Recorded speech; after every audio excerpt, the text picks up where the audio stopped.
And the trial will begin on Monday. The defense attorney asked, look, we need 6 months, Judge, to a year. We want this to air out. There's too much attention being paid to my client. You see there, Andrea Sneiderman, the judge saying, no, we have 283 potential jurors coming in Monday morning. If that doesn't work, Ryan, he said, we'll bring in 300 more. You were there in court today. What was it like to be near Andrea Sneiderman? And Rusty's family was there too, right? Oh, everybody was in that courtroom, Susan. The supporters for Rusty Sneiderman, Andrea Sneiderman's family. The courtroom was packed. And this is not a big courtroom. Seats about 50, 60 people, but every single seat was filled. Now, let's talk about Andrea Sneiderman first. I want to tell you, she just walked by us just a little while ago. We're outside of the courthouse in Decatur, Georgia, with a bunch of cameras in tow. Camera crews following her as she walks out of that courthouse. So that's the kind of media attention that the defense was talking about in that courtroom today. But Andrea Sneiderman in the courtroom, a couple things I want to know. First thing is, you see her on the stand, and she's got a big personality. She's defiant. But in court, I would say, and I'm going to be rough here with the estimates, she's probably about 5'4", 5'5", not very big, maybe 100 pounds or so, very slight, very slim in that courtroom. So the Andrea Sneiderman you see on the stand is much different in person.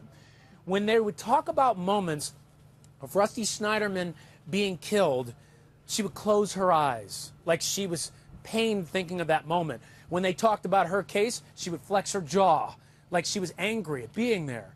Again, I don't know her emotions, but that's what we saw in the courtroom.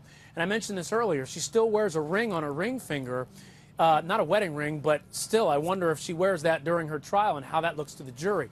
But here's the thing. Andrea Sneiderman in all of this, walking out today with a huge relief. The sense that, hey, I'm not facing murder charges, possible life in prison without parole if convicted. Instead, perjury carries 1 to 10 years. The other charges, 1 to 5. So let's bring in Janet Johnson, because Janet, you know, this is a huge win for her today. But still, this case is not over. She could still go to jail for a number of years. No, if convicted. Absolutely. And, you know, it reminds me, you and I were just in Sanford for the Zimmerman trial, and we had a judge there, Judge Nelson, who said, no, I won't continue it. No, I won't delay, and pushed through, and that ended up being a not guilty. So, you know, the defense could be asking for a continuance and objecting. They could still end up winning. And I think that's something that her lawyers are fantastic lawyers. They did an amazing job. She probably feels better right now, but, yeah, she's still facing being a convicted criminal. And Ryan, I had a quick question.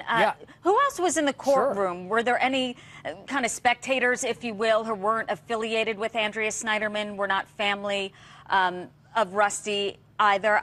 I was just, I'm thinking about jury selection and how difficult that will be on Monday morning, because we've heard it time and time again, you both are attorneys, that a case really can be won or lost on the jury selection. You're absolutely right. And you know what? This is a relatively small community. So not tiny, but relatively small, such that a lot of people know about this case. So the question is, can you get a jury that's going to be fair and impartial, or have they heard too much and might they be tainted? Susan, also, let me mention, you mentioned who was in that courtroom.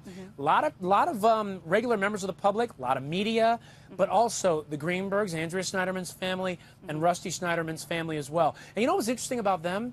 There wasn't much reaction from them upon hearing either side, upon hearing the charges were dropped. I walked by Andrea Sneiderman's parents on the way out of the courtroom after the first break, and they looked very stoic, not too surprised. I mean, this dropping of these charges was in the media for a number of days. Maybe they saw it coming, but sometimes when this kind of huge development happens, you see huge outpouring of emotion, and it wasn't necessarily the case in the court.